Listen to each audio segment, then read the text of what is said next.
మోకిలానే ఇంకా చాలా ఉన్నాయి అట్లా. అంటే రీసెంట్ గా మోకిలాలో కూడా ఎప్పుడు లాస్ట్ ఇయర్ అనుకుంటా, లాస్ట్ ఇయర్ కూడా సేమ్ వర్షాలు ఇట్లనే పడ్డప్పుడు నీళ్ళన్న అళ్ళకి వచ్చేస్తే ఈ అల్లకెళ్ళి అందరు వచ్చి పెద్ద ఇంగ్లీష్లలో మాట్లాడుకుంటూ పోతున్నారు. అందుకే వచ్చింది హైడ్రా అనేది.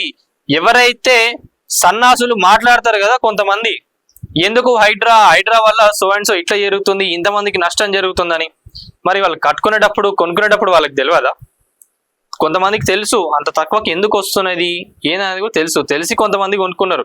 కొంతమంది ఏంటంటే ఈ బిల్డర్ ఎవరైతే ఉన్నారో వీళ్ళు చేసిన అరాచకాలకు వాళ్ళు బలైనరు.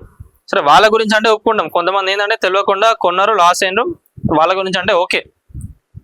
కానీ ఈ ఎవరైతే కట్టిండో వీళ్ళపైన ఇప్పటికి కూడా స్ట్రిక్ట్ యాక్షన్స్ తీసుకుంటలేరు. వస్తున్నారు, కూలగొడుతున్నారు, పోతున్నారు, కానీ వాళ్ళపైన కూడా కేసులు పెట్టి వాటన్నిటిని కూడా జప్తీ చేసుకుంటే అప్పుడు తెలిసి వస్తుంది. ఇప్పటికి కూడా చాలా ఉన్నాయి పెద్ద పెద్ద కంపెనీలు, బడా కంపెనీలు కూడా ఏవైతే మేము అసలు మా దగ్గరకు వస్తే చాలా బాగుంటది ఇంటీరియర్ కానివ్వండి, మీరు వచ్చే మా గేటెడ్ కమ్యూనిటీ, మేము ఇచ్చే ఎమ్యూనిటీస్ అవన్నీ కూడా చాలా బాగుంటాయని చెప్తారు కానివ్వండి, అవి ఎలా కట్టినరు ఏందనేది కూడా ఎవరు చూస్తలేరు. ఇష్టం ఉన్నట్టుగా వాళ్ళు రేట్లు పెట్టుడు, వీళ్ళు కొనుడు.